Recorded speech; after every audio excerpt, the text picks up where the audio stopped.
அஸ்ட்ரோசைன் channel வாயிலாக உலகெங்கும் வாழ்ந்து கொண்டிருக்கும் சகோதர சகோதரிகளுக்கு அன்பார்ந்த வணக்கங்கள் மற்றும் வாழ்த்துக்கள். இன்றைய பதிவானது 2026 பங்குனி மாத ராசி பலன்கள். முதலில் இந்த பங்குனி மாதத்தினுடைய கிரக அமைப்புகளை பார்க்கலாம். அதன்படி பார்க்கும் பொழுது கும்பமனையில் 3 கிரகங்கள் இணைவு: புதன், ராகு, செவ்வாய். இந்த புதன் பகவானானது பங்குனி மாதம் 28ஆம் தேதி மீனமனைக்கு டிரான்சிட் ஆகுது. அதே போல் செவ்வாய் பகவான் பங்குனி மாதம் 20ஆம் தேதி, அதாவது 3/4/2026 அன்று கும்பத்திலிருந்து மீனமனைக்கு பெயர்ச்சி அடைகிறது. அதே போல் மீனமனையில் பார்த்தீங்கன்னா 3 கிரகங்கள் இணைவு: சூரியன், சனி, சுக்கிரன். இந்த 3 கிரகங்கள் மீனத்தில் இருக்குது. இதில் சுக்கிரன் பங்குனி மாதம் 12ஆம் தேதி மேசமனைக்கு டிரான்சிட் ஆகுது.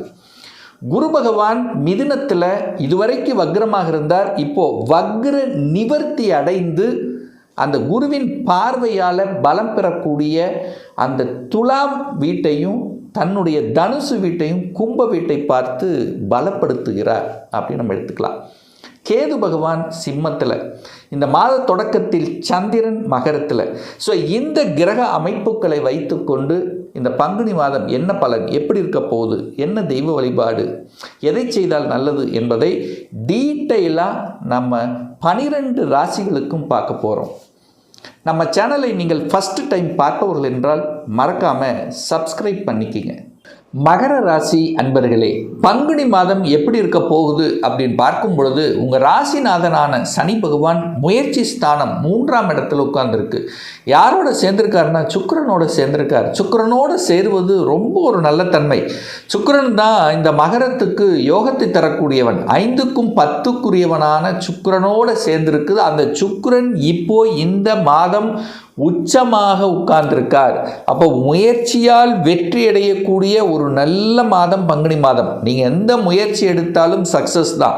ஆனால் அதே சமயத்தில் சூரியன் அங்கே உட்கார்ந்திருக்கார், 8ஆம் அதிபதி. எதிர்மறை எண்ணங்களுக்கு மட்டும் போயிடக்கூடாது, நெகட்டிவ் விஷயத்துக்குள்ளே மட்டும் போயிடக்கூடாது, பாசிட்டிவ் வைப்ரேஷனை மட்டும் கூட்டிக்கணும் அப்படிங்கிறத மைண்டில் வச்சுக்கோங்க. 2ஆம் இடத்துல குடும்பம், தனம், வாக்குஸ்தானத்தில் புதன், செவ்வாய், இந்த 2 கிரகங்கள் இணைவு. இந்த செவ்வாய்ங்கிறது லாபத்தை தரக்கூடியவன், சுகத்தை தரக்கூடியவன். வாக்குஸ்தானத்தில் உட்கார்ந்துருக்கார். அங்கே ராகு வேற இணைஞ்சிருக்கார். அப்போ வாக்கை பிரகிக்கும் போது மட்டும் கரெக்டாக பண்ணணும். ஏன்னா கோபம் வரும், ஆக்ரோஷம் வரும். ஏன்னா செவ்வாய் கோபக்கார கிரகம் அல்லவா, அது ராகுவோடு சேர்ந்திருக்கார் அல்லவா, டக்குன்னு கோபம் வந்துடும், எதையாவது பேசி விடுவீர்கள். அது 6ஆம் அதிபதியோடு இருக்கிறதுனால உங்கள் பேச்சால் அல்லது உங்களை ஏதோ ஒரு வகையில் சண்டையிடுவதற்கான வாய்ப்புகளை, சந்தர்ப்பங்களை உருவாக்கிடுவாங்க. பட் அதற்கு நீங்கள் இடம் கொடுக்க வேண்டாம். கோபத்தையும் ஆக்ரோஷத்தையும் முற்றிலுமாக தவிர்ப்பது இந்த மகரத்துக்கு சிறப்பு. தனம், பொருளாதார விஷயங்கள் எப்படி இருக்குன்னா, 2ஆம் இடத்தை குரு பார்த்துடுறார். தன காரக கிரகமான குரு பகவான் தனஸ்தானத்தை பார்ப்பது நல்ல ஒரு தன்மை. அப்போ தனத்தில் எந்த பிரச்சனையும் ஏற்படுத்த போவதில்லை. பொருளாதார ஏற்றத்தை கொடுக்கக்கூடிய ஒரு மாதமாகத்தான் இந்த பங்குனி மாதம் அமைய இருக்கிறது. 3ஆம் இடத்துல முயற்சி ஸ்தானத்தில் தைரிய வீரியத்தை கொடுக்கக்கூடிய 3ஆம் இடத்தில் உங்கள் ராசியதிபதி இருக்கிறது. முயற்சியால் வெற்றி, சிறு தூர பிரயாணங்கள் கண்டிப்பாக ஏற்படுத்தும். சுக்கிரன் அங்கே இருக்கார். தொழில் விஷயத்துக்காக சில தூர தேச பிரயாணங்கள் சென்று வரக்கூடிய அமைப்புகள், சந்தர்ப்பங்களை உருவாக்கும். சூரியன் அங்கே இருக்கார், 8ஆம் அதிபதி இருக்கார். அப்போ என்னென்னா, யாருக்கு ஜாமீன் கொடுக்கக்கூடாது, இதை மட்டும் மைண்டில் வச்சுக்கோங்க. 8ஆம் அதிபதி அங்கே இருக்கார். அப்போது ஒரு கையொப்பம் இடுவது, யாருக்கு டாக்குமெண்ட்டில் என்ன சொல்கிறது, ஒரு ரிஜிஸ்ட்ரேஷன் பண்ணக்கூடிய விஷயங்கள் எல்லாம் கொஞ்சம் நல்லா பார்க்கணும். ஏன்னா புதனோட ராகு இருக்கிறதும் 3ஆம் இடத்தில் 8ஆம் அதிபதி இருக்கிறதும் அந்த இடத்துல ஒரு தொந்தரவு கொடுக்கும். அதனால் டாக்குமெண்ட் விஷயங்கள், எழுத்து விஷயங்களில் ரொம்ப கவனமாக இருப்பது இந்த மகரத்துக்கு சிறப்புங்கிறத ஞாபகத்தில் வச்சுக்கோங்க. மற்றபடி சுக்கிரன் அங்கே இருக்கிறதுனால தொழில் ரீதியில் நல்ல உங்கள் முயற்சி, எப்படி உழைப்பை போடுறீங்களோ அது கண்டிப்பாக சக்ஸஸ் கொடுக்கும். அதில் மாற்று கருத்து இல்லை. அதே சமயத்தில் அந்த சுக்கிரன், உச்சமாக இருக்கக்கூடிய சுக்கிரன் பங்குனி மாதம் 12ஆம் தேதி மேசத்துக்கு போயிடுறார், டிரான்சிஸ்ட் ஆயிடுறாரு. அந்த மேசத்துக்கு வந்தாலும் அது 4ஆம் இடம்தான். சுக்கிரன் அங்கே திக்பலம் அடைய போகுது. அப்போ சுக்கிரனால் இந்த மாதம் முழுவதும் யோகத்தான். சுக்கிரன் அப்படிங்கிறது கலைத்துறை, சுக்கிரன் அப்படிங்கிறது ஜவுளி சம்பந்தப்பட்ட டெக்ஸ்டைல் சம்பந்தப்பட்ட துறையில் இருக்கின்றவர்கள், சுக்கிரன்கிறது அழகு சம்பந்தப்பட்ட துறையில் இருக்கின்றவர்கள், சுக்கிரனுங்கிறது பெண்களை சார்ந்த பெண்கள் சம்பந்தப்பட்ட துறையில் இருக்கக்கூடியவர்கள். இதெல்லாம் ஓரளவுக்கு நன்மையை தரக்கூடிய, என்ன சொல்கிறது, லாபத்தை தரக்கூடிய ஒரு நல்ல மாதமாகவே அமையிருக்கிறது. சுக்கிரன் 4ல் வந்து உட்கார்றார். அப்போ சுக்கிரன் 4ல் வந்து உட்காரும்போது இடம், நிலம், வீடு, வண்டி, வாகனம் இது எத்தனையும் செய்வதற்கு எந்த தடையும் இல்லை. நிறைய பேர்த்துக்கு தடையை கொடுத்து கொண்டிருந்த விஷயங்கள் இப்போ தடை நிவர்த்தி ஆகிறது அப்படின்னு சொல்லலாம்.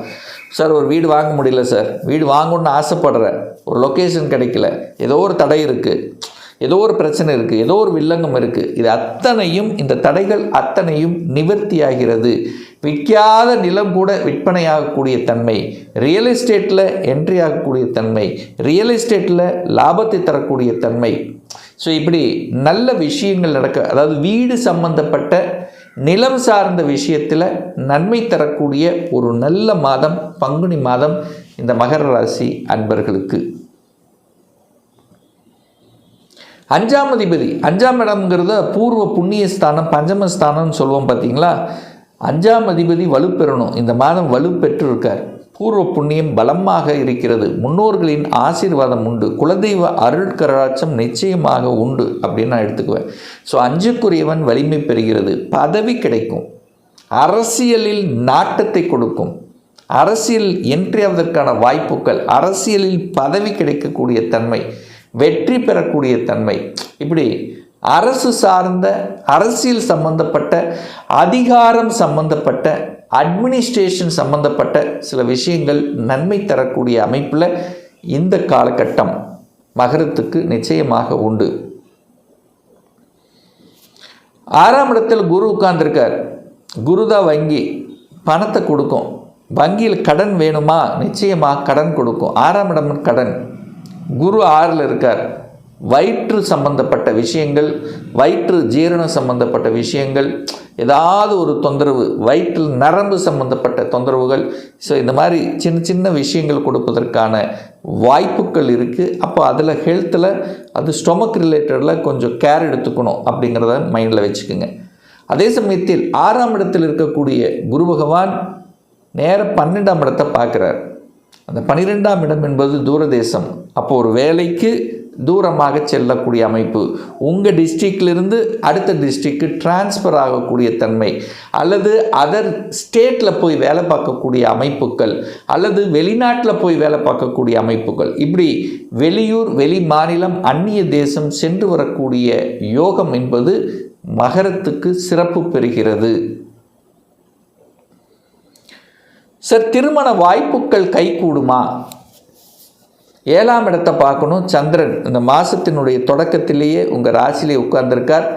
சுக்கிரன் கலத்திர காரக கிரகமான சுக்கிரன் உச்சபலம் 4ஆம் இடத்தில் வந்து அமர்ந்து திக்பலத்தோடு இருக்க போகிறார். அப்போ காரக கிரகமும் வலுப்பெறுகிறது. அப்போ திருமணத்துக்கு எந்த தடையும் இல்லை. இந்த மகர ராசி என்பவர்களுக்கு இந்த 7.5 வருஷமாக இருந்த 7.5 சனி முடிவுக்கு வந்து விட்டது. அப்போ அந்த தடையும் இல்லை. அப்போ திருமணத்துக்கு தடை இல்லை, தொழிலுக்கு தடை இல்லை, மற்ற எல்லா விஷயத்திலும் நிறைய அனுபவங்களை கொடுத்திருந்ததுன்னு சொல்லலாம்.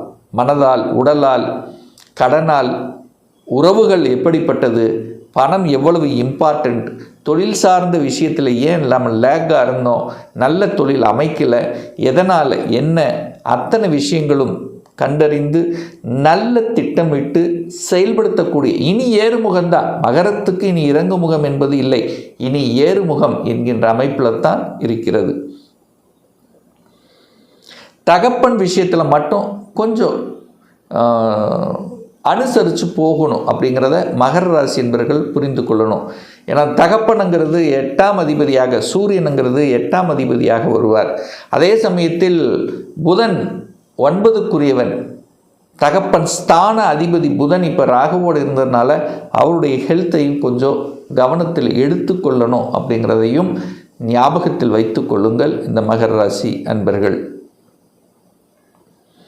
குரு 10ஆம் இடத்தை பார்த்தார். ஒரு மாற்றம் கிடைக்கும், பதவியில் மாற்றம், உத்தியோகத்தில் மாற்றம், டிபார்ட்மெண்ட் சேஞ்சு, வேலை மாற்றம், இந்த மாதிரி எந்த மாற்றம் வந்தாலும் அதை ஏற்றுக்கொள்வது புத்திசாலித்தனம் என்பதை ஞாபகத்தில் வச்சுக்கோங்க. சார் யாருக்கெல்லாம் பிரச்சனை வரும் சார் வேலையில் அப்படின்னீங்கன்னா, உங்கள் ஜாதகத்தில், உங்கள் ஜனன ஜாதகத்தில் நீங்கள் மகர ராசி மகர லக்னமாக இருந்து சனி பகவான் 2ஆம் இடத்துல இருக்கார், கும்பத்தில் இருக்கார். அப்போ வேலையில் கொஞ்சம் கவனமாக இருக்கணும் அப்படிங்கிறத மைண்டில் வச்சுக்கோங்க. அதே சமயத்தில் ராகு 3ஆம் இடத்துல இருக்குது. ராகு 3ஆம் இடத்துல உங்கள் ஜனன ஜாதகத்தில் 3ஆம் இருக்குன்னா அப்பவும் கொஞ்சம் கவனமாக இருக்கணும். அதே சமயத்தில் வேலையை மட்டும் விட்டுட்டு தேடக்கூடாது. அதாவது நல்லா புரிஞ்சுக்குங்க, வேலை என்பதை குறிக்கக்கூடிய அந்த இடம் 6ஆம் இடம். அப்போ குருவும் கெடாமல் இருக்கணும் உங்கள் ஜாதகத்தில். 10ஆம் அதிபதி தொழிலும் 10ஆம் அதிபதியான சுக்கிரனும் கெடாமல் இருக்கணும். கெடாமல் இருந்தால் உங்களுக்கு வேலையில் எந்த பிரச்சனையும் ஏற்படுத்த போவது இல்லை. அது இந்த மாதம் கண்டிப்பாக வேலை இழந்தவர்கள் அல்லது வேலையில் பிரச்சனையாக இருக்கிறவங்களுக்கெல்லாம் தீர்வு கொடுக்கக்கூடிய ஒரு நல்ல மாதமாகத்தான் இந்த பங்குனி மாதம் அமையப்பெறுகிறது.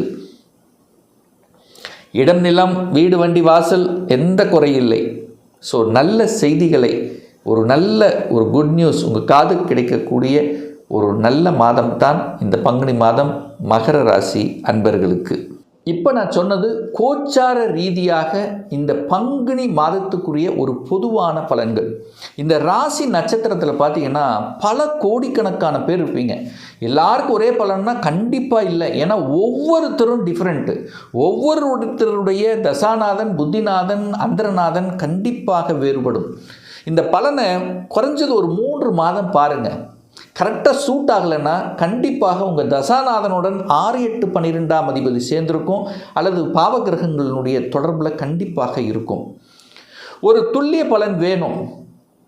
உங்கள் சுய ஜாதகத்தில் கிரகங்கள் எப்படி இருக்குது, இப்போ என்ன தசாநாதன், புத்திநாதன், அந்தரநாதன், சூட்சமநாதன் செயல்படுகிறது என்பதை பொறுத்து நீங்கள் கேட்கக்கூடிய எந்த கேள்வியாக இருந்தாலும் சரி, இந்த 2026 சொந்த தொழில் செய்வதற்கான கொடுப்பினை இருக்கா, அப்படி இருக்கக்கூடிய பட்சத்தில் எப்போ நம்ம சொந்த தொழில் ஆரம்பிக்கலாம், இப்போ +2 முடிச்சிருக்கேன், எந்த கோர்ஸ் எடுத்து படித்தா நம்முடைய ஃப்யூச்சர் நன்றாக இருக்கும், திருமணம் தடைப்பட்டு கொண்டே இருக்கிறது, எப்போ தான் சார் திருமணம் நடக்கும், எப்போ நமக்கு பதவி உயர்வு கிடைக்கும், எப்போ நான் வீடு கட்டுவேன், எனக்கு எப்போ குழந்தை பாக்கியம் கிடைக்கும், இது போன்ற கேள்விகளுக்கு துல்லியமான பதிலை நம்மால் கூற முடியும். ஒரு பர்சனல் கன்சல்டேஷன் எடுத்துக்கணும், சுயஜாதகம் பார்க்கணும் என்று விருப்பப்படக்கூடிய அன்பர்கள் டிஸ்பிளே தெரியக்கூடிய நம்பருக்கு வாட்ஸ்அப் மூலியமாகவோ ஃபோன் கால் மூலியமாகவோ தொடர்பு கொண்டு அப்பாயின்மெண்ட் பெற்றுக்கொண்டு நேரடியாகவோ அல்லது ஆன்லைன் மூலமாகவோ கன்சல்டேஷன் எடுத்துக்கலாம். நம்மளுடைய அலுவலகம் கோயம்புத்தூரில் அமைந்துள்ளது. அதாவது கோயம்புத்தூரில் இருந்து மேட்டுப்பாளையம் செல்லும் வழியில் வெள்ளக்கிணர் பிரிவு அன்னபூர்ணா ஹோட்டலுக்கு பக்கத்தில் அமைந்துள்ளது. பிரியர் அப்பாயின்மெண்ட் வாங்கிட்டு நேரடியாக கன்சல்டேஷன் எடுத்துக்கலாம். நிச்சயமாக இந்த பதிவு ஏதாவது ஒரு ரூபத்தில் உங்களுக்கு யூஸ்ஃபுல்லாக இருக்குங்கிறதுல எந்தவித மாற்று கருத்தும் கிடையாது. இந்த ராசி நட்சத்திர நேயர்கள் அனைவரும் வாழ்க வளர்க வளம் பெறுக என்று எனது வாழ்த்தினை தெரிவித்துக் கொண்டு விடைபெறுகிறேன். நன்றி, வணக்கம், வாழ்த்துக்கள்.